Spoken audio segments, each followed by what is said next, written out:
Bien. Sean bienvenidos, chicos. Vamos a recibir lo que es la séptima clase de métodos de diagnóstico. La unidad abarca desde el número 7. Vamos a ver lo que son perfiles de química sanguínea. Para comenzar, vamos a ver las pruebas que se hacen para detectar si hay un daño en lo que es a nivel renal y así poder estar más esclarecido lo que es para la función renal. Una de las pruebas básicas es de la creatinina, que es la creatinina, es la extracción renal, que es relativamente constante y paralela en su producción endógena en forma normal. Esto hace de la creatinina la sustancia idónea para su depuración renal, ser usada como indicador de filtración glomerular. ¿Qué quiere decir esto? Simple y sencillo, la más sencilla de las palabras. Si hay un daño al momento de cuando el riñón está filtrando lo que es la sangre para limpiarla y eliminar los diferentes tipos de toxinas y demás por medio de la orina. Cuando hay una afectación en esta filtración que justamente se da en el glomérulo, es cuando la creatinina sale alterada. Pero también todo esto tiene que ver en dependencia de la edad del paciente. Recuerden siempre tomar en cuenta lo que es la etnia, el sexo, la edad, la masa muscular y el tipo de dieta que ésta tenga, porque por ejemplo cuando la creatinina está alterada a las personas no se le pueden dar café. Tenemos que los valores normales en suero son de 0,5 a 1,2 miligramos por decilitro de las personas. Es decir, de que si una persona, un ejemplo, yo no voy a tener los mismos niveles de creatinina a que puede tener una persona completamente atlética que tiene una dieta a base de carbohidratos, de proteínas, de vitaminas, va a tener el mismo conteo de lo que es la creatinina que yo no, van a ser completamente diferentes, tienes que tomar en eso en cuenta. El aclaramiento de creatinina, se puede tomar ya sea por sangre o por orina también y se mide en suero. Su aclaramiento se calcula fácilmente y se construye un buen método de evaluar la función renal. Es decir, cómo está una función renal a nivel general, es lo que se hace, lo que es el aclaramiento de la creatinina. Los valores normales, acá se los dejo en el folleto, no estaban, pero después encontré diferentes tipos de valores, ¿verdad? Como habíamos dicho, está en dependencia. En los rangos no normales tenemos que el hombre adulto es de 0,7 y 1,3 miligramos por decilitro. En valores normales, mujeres adultas son de 0,5 a 1,2 y en niños es de 0,2 a 1 miligramo por decilitro. Recuerden que todo esto puede variar. El nitrógeno de urea, que también es una de las maneras en la que se mira, también hizo falta uno que es el ácido úrico, el conteo de ácido úrico, que también está presente en la parte de lo que es el riñón. El 90% de la urea se elimina por el riñón mediante la función glomerular y el resto de lo que es el tracto intestinal y la piel. ¿Cómo? En la función glomerular cuando se orina, cuando esta se excreta. En el gastrointestinal por medio de las heces y en la piel por medio de la sudoración. Recuerden que prácticamente lo que es el sistema renal abarca y ayuda en todo lo que es la economía de nuestro cuerpo. Se puede vivir solamente con uno, pero cuando hay una insuficiencia renal, comienza por lo general, ya sea aguda crónica, a generar otro tipo de los que son de diferentes tipos de insuficiencias. Tenemos que el riñón normal depende del 40 al 70% de la urea, se difunde pasivamente del túbulo para volver al plasma, es decir, una retroalimentación que se pasa. En caso de disminución de la diuresis, es decir, al momento de orinar, ocurre una disminución en la eliminación de urea y aumento en su concentración plasmática. Ahí es cuando se mira alterada lo que es el conteo de nitrógeno de urea. También tenemos que el nivel normal es de 7 a 20 miligramos de decilitro en adultos aproximadamente.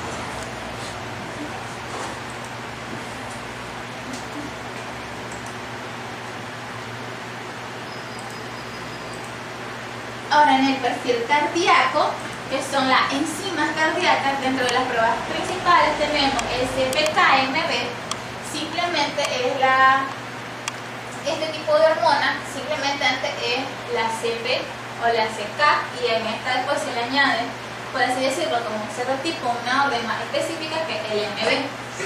La CPK está presente en el músculo cardíaco. Su medición ayuda a evaluar. ¿Qué va a ayudar a evaluar la medición de la CPK? MB, el daño del músculo del corazón en caso de infartos agudos al miocardio, el síndrome coronario agudo, y para controlar la medición de los anticoagulantes si está funcionando. ¿Por qué para controlar la medición? Con los anticoagulantes, es decir, para que no se formen trombos, para que no se forme un coágulo sanguíneo, y esto justamente se detiene en lo que es en una de las arterias importantes del corazón, provocando así una insuficiencia, un paro respiratorio, un paro cardíaco o un infarto agudo al miocardio, que esto puede provocar una necrosis y posteriormente la muerte. El significado clínico de los valores de referencia que este tiene no debe superar el margen del 6% del total de la creatinina. Es importante entonces, como podemos ver, mantener tanto los niveles de lo que es de las funciones renales normales, también como los perfiles cardíacos. ¿Por qué? Porque recuerden de que cuando el corazón se comienza a descompensar, en el caso como por ejemplo de la hipertensión, se activa lo que es el sistema renina, angiotensina, aldosterona para compensar esto. Entonces, uno trabaja con lo otro. Si hay un problema cardíaco, probablemente no tardará mucho para existir un problema renal, y si hay un problema renal, también se va a ver afectado con el tiempo lo que es el sistema cardíaco. Tenemos que el 6% total de creatinina de 10 a 50 unidades por litro a 30 grados centígrados, y puede variar de acuerdo al método que se ocupe para la medición. Esto va a dependencia del país en el que se haga también. El aspartato de aminotransferasa, que es el ACT, o la transaminasa glutámica oxalacética, que es el TGO, tenemos de que los valores de AST solo se elevan en caso de lo que es infarto agudo al miocardio, a partir de lo que son las primeras 6 horas. Es decir, cuando una persona se queja de mucho dolor, se lleva al hospital y se hace un electrocardiograma, y se mira de que está con confusiones fibrilando o hay un infarto agudo al miocardio, a la lectura del electrocardiograma, si se hacen estas pruebas de la TGO o la ACT, se pueden ver que hay una alteración dentro de sus valores normales, que son de 10 a 24 unidades por litro. Y en el espacio también se pueden ver los valores todavía o residuos de esto, de lo que es de 4 a 6 días, alcanzando los valores máximos por lo general hasta las 36 horas. Tenemos la prueba de troponina, que miden dos proteínas, la troponina T y la troponina I en muestra de sangre. Estas proteínas se secretan solamente cuando el corazón se mira afectado, generalmente es por infarto. Y aquí tenemos los valores normales, que la troponina T es menos de 10 unidades de gramos por litro, y la troponina I son de 0 a 0,1 unidades de gramos por decilitro. Como pueden ver, sus valores que estos tienen son realmente bajos. Entonces, cuando el corazón se mira afectado, es cuando hay una alteración de este. En cambio, por lo general, los valores que este tiene son bajos.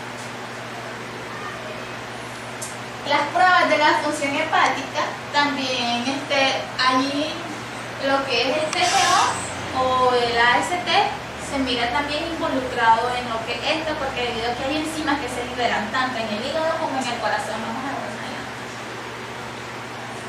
las diferentes valoraciones al momento de hacer el hígado. El hígado es un gran órgano y en él pasan un sinnúmero de funciones que todavía se están estudiando. Entonces, estas van a depender los diferentes tipos de exámenes para los diferentes tipos de mediciones que tengan. Tenemos la valoración de la función excretora, que esta va a determinar la bilirrubina, la excreción que esta tenga, la valoración de la función de síntesis, que determina la albumina, y los factores de coagulación. Recordemos que en el hígado se desencadenan unos factores de coagulación que se encuentran incluidos al momento de la cascada, lo que se les había explicado en una de las primeras clases. La citólisis, que es la destrucción celular. Hay una determinación de la transaminasa. Cuando hay una determinación de la transaminasa y esta se mira afectada, quiere decir que hay una destrucción celular a nivel hepático, que posteriormente puede extenderse a otro órgano. La colelitasis, que es el estancamiento del flujo de la bilis hacia el duodeno, que en este se mira lo que es la determinación de la bilirrubina, la gamma glutamina tripédica y la fosfata alcalina. Existen dos tipos generales de enzimas hepáticas. Tenemos las enzimas transaminasas, son enzimas indicadoras generalmente de daño hepático. La transaminasa glutámica oxalacética, que ya la miramos en lo que es el perfil cardíaco, y acá vamos a ver ahora si es la transaminasa glutamina pirúvica y alaninoaminotransferasa, que es la TGP y el ALT. La transaminasa glutamina piruvirática tenemos de que una enzima que se encuentra en mayores cantidades en el hígado. La lesión de este órgano ocasiona la liberación de esta enzima hasta el torrente sanguíneo. Dentro de este grupo de enzimas, lo que son enzimas hepáticas, tenemos la fosfata alcalina y el gamma-glutamitraspeptidasa. Tenemos que estas también forman parte del estudio enzimático y en muchos casos son marcadores de colelitiasis o colestasis. El signo más frecuente de los que son de los pacientes con colelitiasis es la ictericia en la piel, es decir, cuando miren de que una persona comienza a presentar coloración en lo que son en las mucosas, en la boca, en las encías, en la esclerótica, en la parte de los ojos, en la palma de las manos, o completamente agresta de un color amarillo, un color verdoso, pueden mandarse en ningún momento lo que son las transaminasas TGP y TGO para saber si hay una alteración al momento en que esté, y para que miren si hay una obstrucción de la bilis, de la bilirrubina, porque se esté excediendo, y confirmar una posible colelitiasis. El ALKP es una proteína que se encuentra en varios tejidos, en mayor cantidad lo que es en el hígado, la vía biliar y posteriormente los huesos. Este tipo de personas tienen debilidades también en los huesos. Los valores normales se dice que el rango es de 40 a 147 unidades por litro. En el caso de la bilirrubina, es el principal pigmento de la bilis en los seres humanos. Se produce como resultado de los lisis de los glóbulos rojos, especialmente el componente hemo, dentro del sistema reticular endothelial. Tenemos los valores normales, que son la bilirrubina directa y la bilirrubina indirecta. Tenemos que la directa es la que está de 0 a 0.3 miligramos de cilindro y la indirecta es de 0.3 a 1.9 miligramos de cilindro. En lo que refiere a la indirecta es que una es secreta directamente de la bilis, pero la indirecta es que simplemente proviene de lo que es en el torrente sanguíneo. Ahora, la bilis, ¿de qué se encarga? La bilis se encarga de recoger la grasa y degradarla. Por eso se dice de que el hígado metaboliza junto con lo que es la vesícula biliar. Cuando esto pasa y estas personas son operadas, que le quitan mayormente, como se conoce, la bilis, una colelitiasis, una colisectomía o un colelab, lo que pasa con ella es que por eso los mandan a dieta. Ellas ya no pueden degradar de la misma manera que degradaban antes toda la grasa que ingieren. Entonces por eso le mandan una dieta blanda. La albúmina, que es la principal proteína del suelo, es importante para mantener la presión oncótica sanguínea y para el transporte de los iones, de las hormonas, de los aminoácidos y de los fármacos. Se sintetiza en el hígado y por ello sirve como indicación de lo que es la función hepática. Los valores normales tenemos que de 3.4 a 5.4 miligramos por decilitro. Aquí podemos ver en imagen un riñón saludable en el que no hay ningún filtro, está la sangre. Esto que miran en esos puntitos son lo que es la albúmina. Entonces pueden ver cómo la albúmina está contenida que es en la sangre y no se filtra en la orina. Pero cuando un riñón está dañado, es insuficiente o cursa por alguna enfermedad como una glomerulonefritis o una pielonefritis, ya se puede ver alteración de la filtración de la albúmina del torrente sanguíneo, que ya está comenzando a ser infectada en lo que es la orina. En los perfiles lipídicos, más que todo, se mira lo que son el riesgo que sufre una persona de poder padecer de algún daño cardíaco y de lo que es la grasa en lo que son las arterias, como por ejemplo los diferentes tipos de colesterol y los diferentes tipos de lipoproteínas. Sí, el colesterol tenemos que es un compuesto lipídico necesario para muchas funciones del organismo. Sin embargo, su exceso puede significar un importante factor de riesgo cardiovascular. Más que todo se hace por un riesgo cardiovascular o coronario este tipo de exámenes a las personas mayores, coronar pero también se mandan como parte de examen de laboratorio de control. Su control es fundamental, sin embargo, de tomarse en cuenta otras moléculas de lípido, además de simplemente colesterol. ¿Sí? Tenemos dos tipos de colesterol, el colesterol HDL, que es conocido como el colesterol malo, y tenemos el colesterol LDL, ya que corresponde al colesterol que viaja por la sangre y este se introduce en lo que son en las paredes de las arterias para formar en los lugares las famosas placas de ateroma. Aquí podemos ver en la imagen cómo el colesterol se va aumentando, aquí pueden ver cómo se va aumentando tanto, y si ustedes pueden observar el torrente sanguíneo, la luz del torrente sanguíneo por el que viaja, la diferencia entre esta parte de acá y esta parte de acá es más estrecha, y cuando este se llega a consumir completamente, no hay una luz, se comienza a formar diferentes coágulos sanguíneos y puede provocar hasta necrosis vascular en este caso, provocando un daño dependiendo de dónde esté localizado este tipo de trauma en el corazón. El otro era LDL y este es el colesterol HDL. Tenemos que este corresponde al colesterol bueno. ¿Cuál es la función principal de este que tiene? Escapar el colesterol desde las arterias y de otras células para ser transportada al hígado. Y desde ahí se desprenden las moléculas de colesterol que serán eliminadas, lo que es en el intestino, a través de la bile. Mientras uno, que es el malo, que es el LDL, se acumula en lo que son en las paredes de lo que es el capilar o la arteria. El bueno, el LDL, anda en el torrente sanguíneo sin ningún problema, para que ahí es donde el colesterol viaje sin ningún problema y este ayude a ser degradada y a ser eliminado por medio del intestino, los diferentes tipos de sintetización que se tengan en lo que es el hígado. Las proteínas de muy baja densidad, que son las VDLL, son lipoproteínas que son relativamente muy bajas en proteínas, fosfolípidos y colesterol, pero alta en triglicéridos. Aquí está la famosa que dicen, para esto ácido úrico, colesterol o triglicéridos. Aquí es donde dicen, mira, estos son altos, estas lipoproteínas son bajas en todo esto, pero son altas en triglicéridos. El término más amplio es cuando estas son denominadas lipoproteínas ricas en triglicéridos. Las principales funciones de lipoproteínas de muy baja densidad es el que transportan por el cuerpo los triglicéridos provenientes de la comida y los endógenos y producidos por el organismo.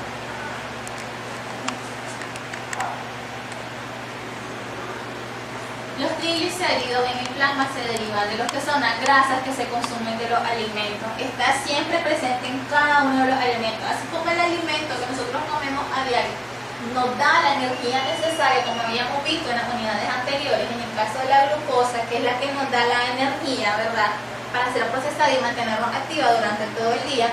En cambio, esta comida que también es sintetizada puede provocar grasas consecuentes y comenzar a tener un daño en lo que es nuestra economía corporal, que es donde se sintetizan en el cuerpo a partir de otras fuentes de energía como los carbohidratos.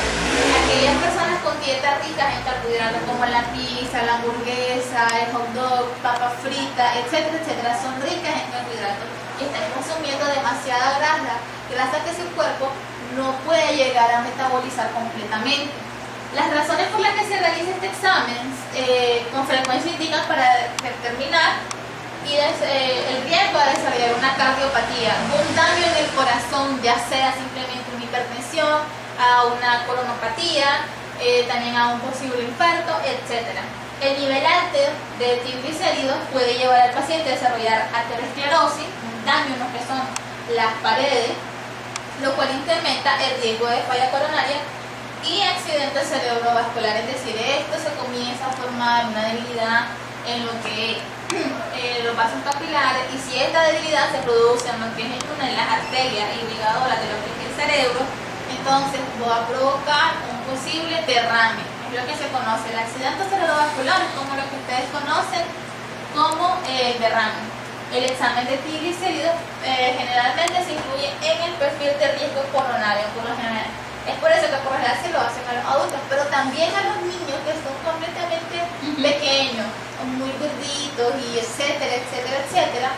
Entonces, este tipo de personas también se les hace un examen específico con valores más específicos ahora para los niños. Los valores normales deseados en la mayoría de los adultos son del colesterol total de 0 a 20, el colesterol bueno, que es el HDL, el de 36 a 50, en el colesterol malo, que es el LDL, de 0 a 136, en el VDL son de 0 a 30 miligramos, y de los triglicéridos son de 0 a 15. Recuerden que en la primera lámina del colesterol, donde dice que el colesterol malo no es el colesterol HDL, es el colesterol LDL. Una equivocación. Y bueno chicos, esta es toda la clase por hoy. Nos vemos en la siguiente unidad.